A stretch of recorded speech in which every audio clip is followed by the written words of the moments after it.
कुछ लोगों की साख ऐसी रहती है कि वो कोई मामूली काम भी करें तो वो असाधारण लगने लगता है। साख अगर नहीं भी रहे तो भी मीडिया का एक बड़ा हिस्सा ऐसी साख बना देता है। अब जैसे प्रधानमंत्री नरेंद्र मोदी, वो अगर अपने घर पर मच्छर मारने का जो रैकेट है उससे अगर मच्छर मारें, हालांकि मुझको लगता है कि प्रधानमंत्री निवास में ऐसी ज़रूरत नहीं पड़ती होगी, लेकिन फिर भी अगर वो जो रैकेट आता है बैडमिंटन रैकेट जैसा, उससे अगर मच्छर को भी मारें तो देश के मीडिया का एक बड़ा हिस्सा उसको सर्जिकल स्ट्राइक करार देगा। कल ये खबर आई कि 18 से 22 सितंबर तक केंद्र सरकार ने संसद का सत्र आयोजित किया है। सरकार की मांग पर लोकसभा सचिवालय की तरफ से ये आदेश जारी होता है, लेकिन सरकार करती है इसका आयोजन, सरकार की मर्जी से होता है। तो मैं 4-5 बड़े अखबारों की हेडिंग देख रहा था, हर किसी ने इसको मास्टर स्ट्रोक लिखा है कि मोदी का क्या मास्टर स्ट्रोक आने वाला है, क्या यह मोदी का मास्टर स्ट्रोक रहेगा।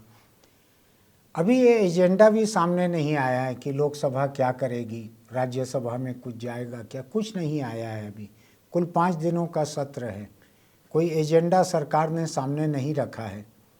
सत्र के पहले ऐसा विशेष सत्र, एक खास सत्र बुलाया गया है, रेगुलर नियमित सत्र नहीं है। खास सत्र के पहले विपक्ष से बात होती तो विपक्ष को भी पता लगता कि इसको क्यों बुलाया जा रहा है। आज किसी को खबर नहीं है कि ये क्यों बुलाया जा रहा है, लोग अटकलें लगा रहे हैं कि क्यों बुलाया जा रहा है।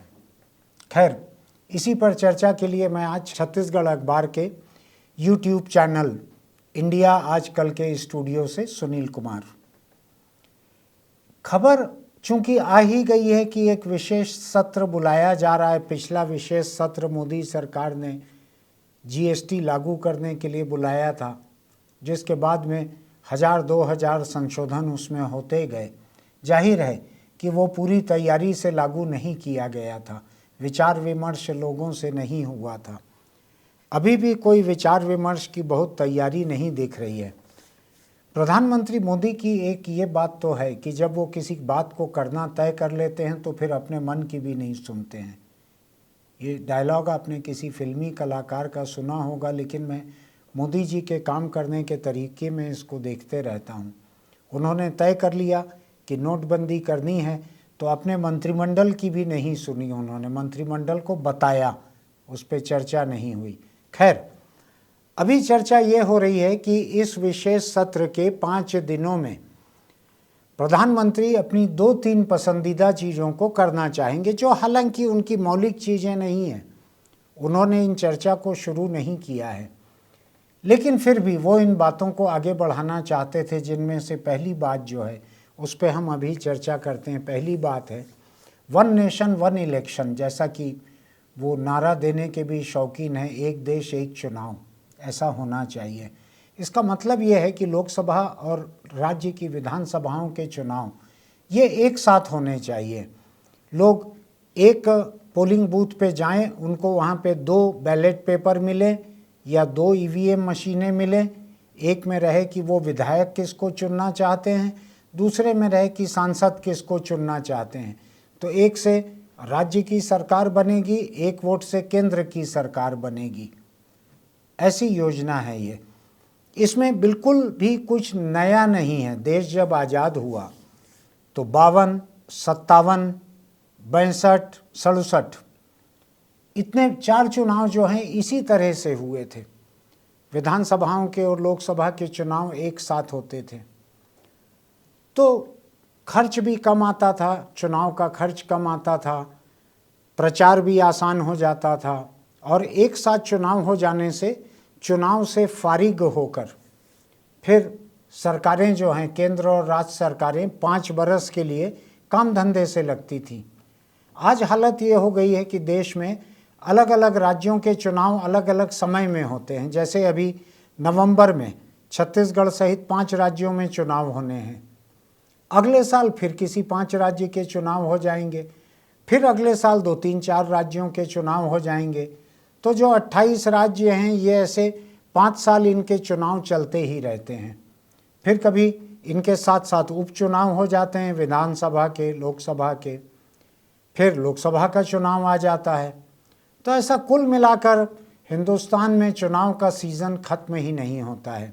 अब जैसे अभी 5 राज्यों में चुनाव हैं, तो मोदी जी ने 400 से बढ़ाकर 1200 तक जिस गैस सिलेंडर के दाम पहुंचाए थे, उसमें 200 रुपये की रियायत की गई और उसको राखी के मौके पर प्रधानमंत्री का देश की महिलाओं को तोहफा, भाई की तरफ से, नरेंद्र भाई की तरफ से देश की महिलाओं को तोहफा।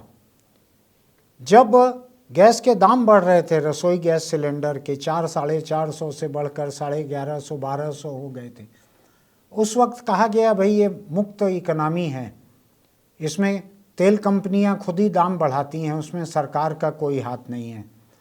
तो दाम बढ़ाने में तेल कंपनियां बढ़ाती हैं, दाम को कम करना रहता है तो मोदी जी रहते हैं तोहफा देने के लिए महिलाओं को। हालांकि मोदी जी चुनाव के पहले किसी तरह के तोहफे देने के खिलाफ अपने को बताते हैं, उसको रेवड़ी कहते हैं, वो ये चुनावी रेवड़ी है। मैं नहीं जानता कि ये गैस पे 200 रुपये का जो तोहफा है, ये रक्षाबंधन पे 200 रुपये नगद है कि 200 रुपये की रेवड़ी है, लेकिन वो चर्चा का मुद्दा नहीं है। चर्चा ये है कि देश में चुनावों की वजह से ऐसे बहुत सारे लुभावने फैसले सरकारों को लेने पड़ते हैं। सरकारें कई तरह की रियायतें करती है, कई तरह की गंदी बस्तियों को, जो अवैध बस्तियां हैं उनको नियमित कर देगी, कहीं अवैध निर्माण को नियमित कर देगी, कहीं कर्ज माफ़ी कर देगी, कहीं धान का दाम बढ़ा देगी, कहीं किसी की वृद्धावस्था पेंशन 300 से बढ़ा के 600 कर देगी। ऐसे कई तरह के काम जो हैं चुनावी दबावों में किए जाते हैं। अब मोदी जी ने एक राष्ट्र एक चुनाव, वन नेशन वन इलेक्शन की जो सोची है, ये मोदी जी के प्रधानमंत्री बनने के बहुत पहले से ये चले आ रही बात है। लोगों को लगता था, ये मुझको अपने खुद के बारे में याद है कि मैं बहुत समय से इसके पक्ष में लिखते आया हूँ। कुछ लोगों को अटपटा भी लगा मोदी जी के आने के बाद कि अरे मैं मोदी जी की बात के समर्थन में इस बात को लिख रहा हूँ। तो मैंने कहा नहीं, मोदी जी ने यह बात बाद में उठाई है, मैं उसके पहले से लिख रहा हूँ और मेरे भी पहले से और लोग इस बात को उठाते आ रहे हैं।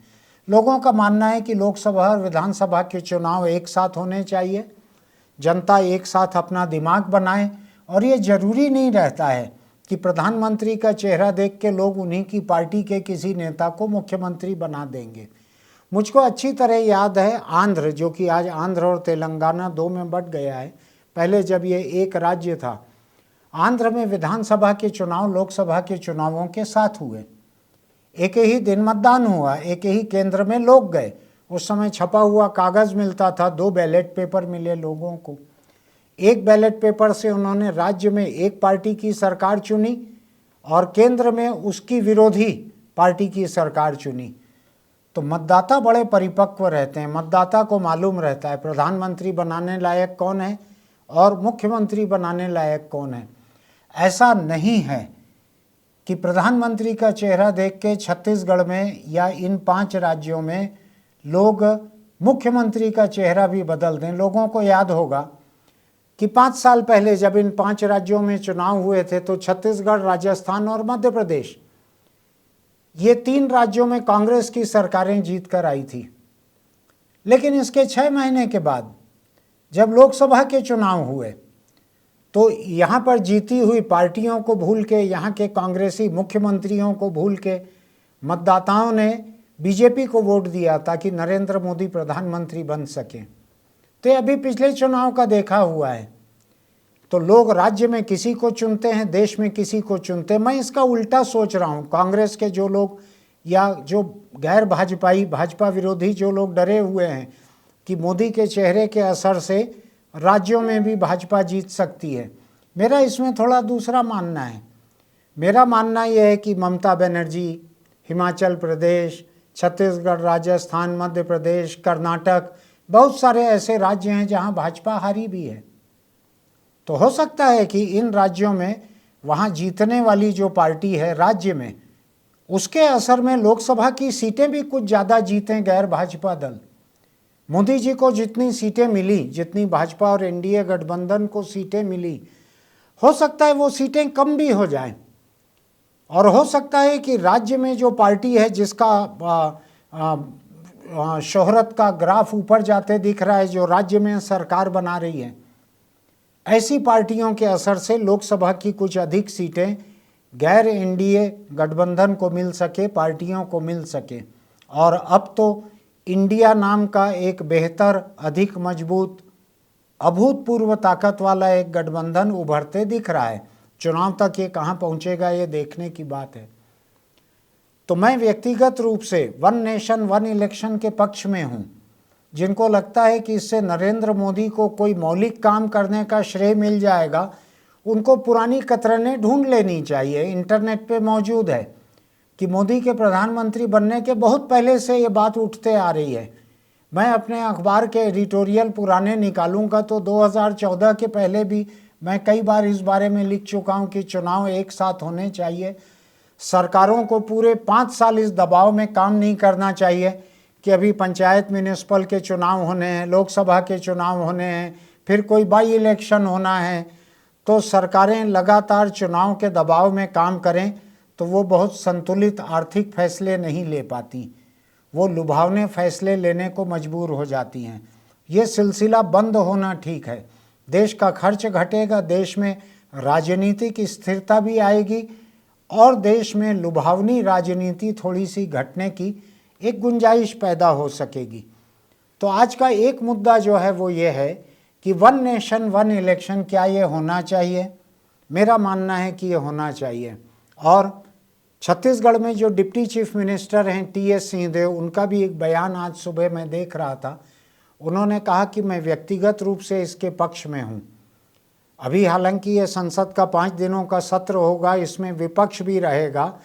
अगर सत्ता का बाहुबल वहाँ किसी को कुछ बोलने की इजाज़त देगा तो हो सकता है कि विपक्ष के बड़े बड़े लोग जो हैं वो यहाँ पर अपनी राय रख सकें। उनके तर्क मुझसे अलग भी हो सकते हैं। मैंने सारा का सारा संविधान नहीं पढ़ा है, चुनाव का सारा इतिहास नहीं देखा है, लेकिन मेरा यह मानना है कि किसी एक नेता की शोहरत से डर कर किसी संवैधानिक व्यवस्था को बनाने में नहीं हिचकना चाहिए। संवैधानिक व्यवस्था में कई नेता आते जाते रहते हैं, व्यवस्था बने रहती है। तो ये मुझको लगता है कि अगर ऐसा होगा तो ध्यान रखें। एक और चर्चा है, ऐसा अगर होगा तो जिन 5 राज्यों में अभी चुनाव होने वाले हैं नवंबर में, हो सकता है कि उसके 7 लोकसभा के चुनाव हो जाएं वक्त के पहले। हो सकता है कि इन 5 राज्यों के चुनावों को आगे बढ़ा दिया जाए, एक संविधान संशोधन किया जाए कि इन 5 राज्यों के चुनाव आगे बढ़ाए जाते हैं। मुझको नहीं मालूम है कि 2 तरह के संशोधन कौन से हो सकते हैं, कौन से नहीं हो सकते हैं। क्या इस निर्वाचित विधानसभा का कार्यकाल ही बढ़ाया जा सकता है, या जितना चुनाव आगे बढ़ेगा तब तक राष्ट्रपति शासन लगे रहेगा? इनमें से कौन सी व्यवस्था हो सकती है, मुझको अभी नहीं मालूम है। लेकिन ऐसा हो सकता है कि लोकसभा के चुनाव कुछ पहले कर दिए जाएं, इन 5 राज्यों के चुनाव कुछ धकेल दिए जाएं और एक साथ चुनाव करवा दिए जाएं। राज्यों में क्या स्थिति रहेगी? आज जो मुख्यमंत्री और सरकार हैं, क्या इनका कार्यकाल बढ़ेगा? कार्यकारी रह जाएंगे? क्या ये पूर्णकालिक रह जाएंगे? क्या ये हट जाएंगे और राष्ट्रपति शासन आ जाएगा? मुझको नहीं मालूम है कि कौन से संविधान संशोधन हो सकते हैं। आज संसद में मोदी का जितना बहुमत है उसमें कोई भी संविधान संशोधन हो सकते हैं। तो आज की एक खबर जो मैं आपके सामने रखना चाह रहा था वो ये है कि वन नेशन वन इलेक्शन से डरने सहमने की ज़रूरत नहीं है। इससे देश जो है 5 साल चुनावी राजनीति करने के बजाय 1 साल चुनाव कर लेगा और बाद में 5 साल वो ठीक से सरकार चला सकेगा। इससे एक सरकारी कामकाज और आर्थिक नीति और कार्यक्रम में स्थिरता आएगी, ऐसा मेरा मानना है। आप भी बात कीजिएगा अपने आसपास के लोगों से कि क्या होना चाहिए। सबको चर्चा करनी चाहिए इस बारे में, तभी एक जनमत तैयार होता है। मैं फिर किसी खबर को लेकर आपके बीच रहूँगा, तब तक के लिए नमस्कार। अगर आपको हमारे वीडियो अच्छे लगते हैं तो सब्सक्रिप्शन नोटिफिकेशन की बटन दबाइएगा, नीचे लाइक की बटन दबाइएगा और टिप्पणी ज़रूर कीजिएगा। आपकी बातों से हमको बहुत कुछ सीखने समझने मिलता है। और हाँ, एक छोटी सी सलाह मेरी, अगर आप तंबाकू, बीड़ी, सिगरेट गुटखा किसी चीज़ का इस्तेमाल करते हैं तो इसको छोड़ दीजिए। ये कैंसर की तरफ ले जाती हैं। कोई कैंसर से बच नहीं सकता। आपके इर्द गिर्द किसी ने 90 बरस तक सिगरेट बीड़ी पी खाई और बच गए कैंसर से तो उसको अपवाद मान के चलिए। इतना खतरा मत उठाइए। कैंसर सिर्फ मरीज की जान नहीं लेता, पूरे परिवार की जान ले लेता है। फिर मिलते हैं। YouTube के हमारे खास कार्यक्रम रूबरू के जरिए हम लगातार छत्तीसगढ़ के सांसदों विधायकों से सवाल पूछ रहे हैं, उनके चुनावी क्षेत्र का जायजा ले रहे हैं। अगर आप भी चाहते हैं कि आपके क्षेत्र के सांसद विधायक या उनसे जुड़ी पार्टी तक आप अपने सवाल पहुंचाएं, तो इसके लिए हमने एक खास नंबर की व्यवस्था की है। आप अपने सवाल हमें 6269626929 पर भेज सकते हैं। आप चाहें तो अपने सवाल हमें टाइप करके भेज सकते हैं, वॉइस मैसेज के ज़रिए भेज सकते हैं, या अपना वीडियो बनाकर भी आप अपने सवाल हम तक पहुंचा सकते हैं।